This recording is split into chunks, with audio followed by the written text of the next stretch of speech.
Welcome to skill touch. இன்றைக்கி நாம் என்ன பார்க்க போகிறோம் அப்படின்னு பார்த்தீங்கன்னா, இப்போ நீங்கள் ஏற்கனவே ஒரு டெக்ஸ்ட் மூமெண்ட் ஒன்று பார்த்துருப்பீங்க. அந்த டெக்ஸ்ட் மூமெண்ட்டை எப்படி அடோப் ப்ரீமியரில் பண்ணுறது அப்படின்றத தான் நாம் இப்போ பார்க்க போகிறோம். சரி, ஃபஸ்ட்டு நாம் சீக்வன்ஸ் போயிட்டு அந்த செட்டிங்ஸ் என்ன இருக்குதுன்னு நாம் செக் பண்ணிக்குவோம்.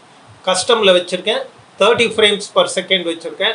19 ஃப்ரேம் சைஸு 1920 1080 16:9. இதுதான் யூடியூப்க்கு வைக்க வேண்டிய ஒரு ஃப்ரேம் சைஸ். மீது எல்லாம் கரெக்டாக இருக்குது. தென் இங்கே வந்து ஓகே கொடுத்துட்டு வெளில போயிடலாம்.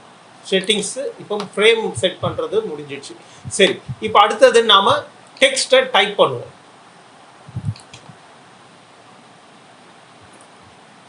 கேப்ஸில் வச்சுருக்கேன். ஆக்ஷன் அப்படின்ற ஒரு வேர்டை நான் வந்து டெக்ஸ்ட் பண்ணியிருக்கேன். இதை சென்டர் பண்ணுறதுக்கு எசென்ஷியல் கிராஃபிக்ஸ் போயிருக்கேன். எடிட்டில் இருக்கேன். இதை பாருங்கள், இங்கே ஒரு பட்டன் இருக்குது. இதை கிளிக் பண்ணணும். இதை கிளிக் பண்ணால் இப்போ வந்து சென்டர் அலைன்மெண்ட்டுக்கு வந்துடுச்சு. இந்த ஆங்கர் பாயிண்ட்டை நான் சென்டரில் வச்சுருக்கேன். இந்த இதுக்கு இது ஆங்கர் பாயிண்ட்ன்றது யூஸ் ஆகாது. இனி நான் மிடில் செட் பண்ணியிருக்கேன்.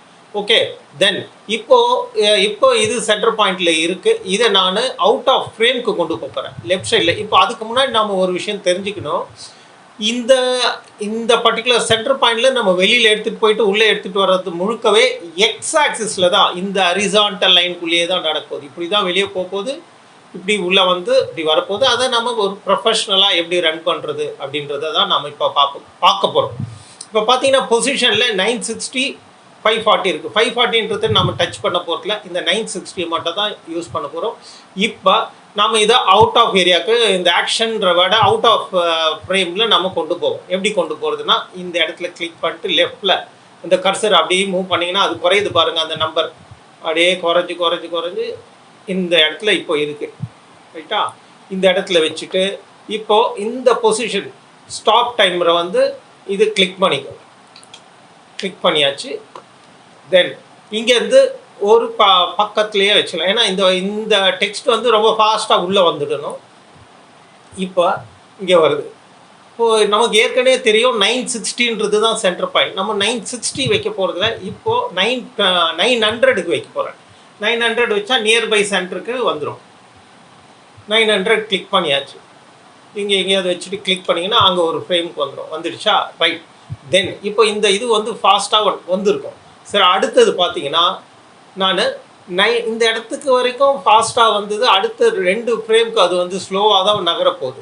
எங்கே நகரப்போகுதுன்னா 960 தாண்டி 990 வரைக்கும் போகுது. 990 வரைக்கும் அது வந்து அதாவது 960லேருந்து வெளியே போகுது.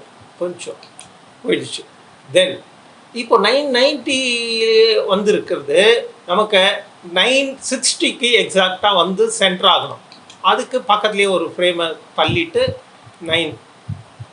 இது பேர் கீ ஃப்ரேம்ஸ் சொல்லுவாங்க. அதனால் ஒவ்வொரு ஃப்ரேமாக நம்ம வச்சுருக்கோம். 960க்கு வச்சுட்டேன். இப்போது எக்ஸாக்டாக அது சென்டர் பாயிண்டில் இருக்குது. ரைட்டுங்களா?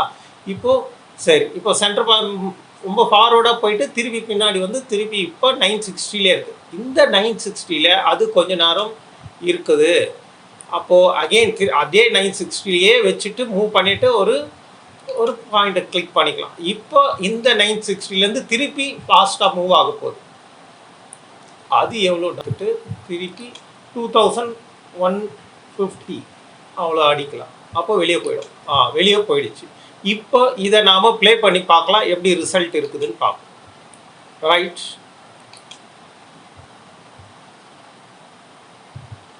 ஓகே, இப்போ ரொம்ப நல்லா வந்திருக்கு. திரும்பியும் நான் ப்ளே பண்ணுறேன். இன்னும் ஃபர்தராக பண்ண முடியும் பாருங்க. ஓகே, தென் இன்னும் ஃபர்தராக இதை வந்து பண்ண முடியும். இதோ இந்த ஒரு ஏரோ மார்க் இருக்கு இல்லையா, இதை கிளிக் பண்ணால் இந்த சார்ட் வந்து எப்படிலாம் மூவ் ஆகிருக்கு, இந்த கிராஃப் எப்படி மூவ் ஆகிருக்குன்றது தெரியும். ஸோ இப்போ இந்த கிராஃபில் இந்த பர்டிகுலர் ஃபஸ்ட்டு பாயிண்ட்டை கிளிக் பண்ணிக்குவோம். கிளிக் பண்ண பிறகு அதை வந்து இப்படி இறக்கிடணும். இறக்கிட்டா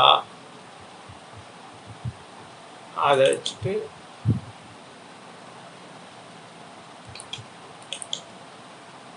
ஒரு ஈஸின் அப்படின்னு ஒரு ஆப்ஷன், டெம்பரல் இன்டர்போலேஷன் போயிட்டு ஈஸின்னு கொடுத்துட்டா அது ஒரு அழகான இதுக்கு வந்துடும். ஒரு நைஸ் தானே இடத்துக்கு வந்துடும்.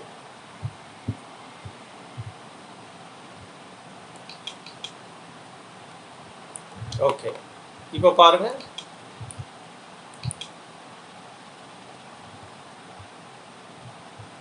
ஓகே, இப்போ இந்த போன பாஸ்ட்டை கூட இன்னும் அழகா பண்ணலாம்.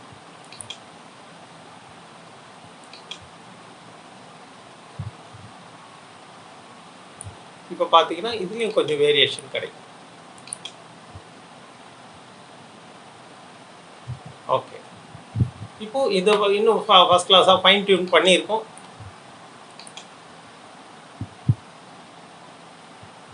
ஓகே, தென் இன்னும் இதை ஃபர்தராக பண்ணுறதுக்கு இந்த ஸ்கேலிங் இப்போ சென்டர் பாயிண்ட்டுக்கு வந்து இல்லை, சென்டர் பாயிண்ட் வந்து கொஞ்சம் ஜூம் பண்ணலாம்.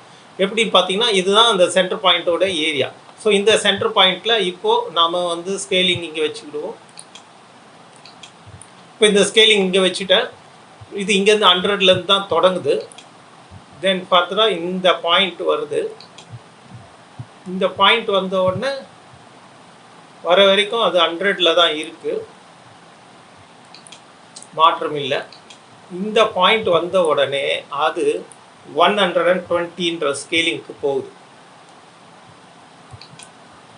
தென் அது இந்த பாயிண்ட் வர வரைக்குமே அது 120K இருக்குது. திரும்ப அதை 120K கிளிக் பண்ணிட்டேன். அடுத்த ஸ்கேலிங் இருக்கும்போது அகெயின் அது பழையபடி நார்மல் 100K போயிடுச்சு. அவ்வளோதான், இதோட இதை விட்டுடலாம். இப்போ பாருங்கள், கொஞ்சம் பெருசாகிடுச்சு. அப்போ பெருசானது திரும்பவும் சின்னதாகிட்டு வெளியில் போயிடுச்சு. அவ்வளோதான். இந்த மாதிரி ஒரு டெக்ஸ்ட்டுக்கு ஒரு அழகான அனிமேஷன் கொடுத்தா அது வந்து ஒரு ப்ரொஃபஷ்னலாக இருக்கும். உங்கள் கற்பனைக்கு இதை எப்படி வேணும்னாலும் நீங்கள் கலரிங் பண்ணிக்கலாம், எப்படி வேணுமானாலும் மாற்றி அமைச்சிக்கலாம். இந்த வீடியோ உங்களுக்கு பிடிச்சிருந்தா, உங்களுக்கு பயனுள்ளதாக இருந்தால் இதை கமெண்ட் பண்ணுங்கள், ஷேர் பண்ணுங்கள். தேங்க்ஸ்.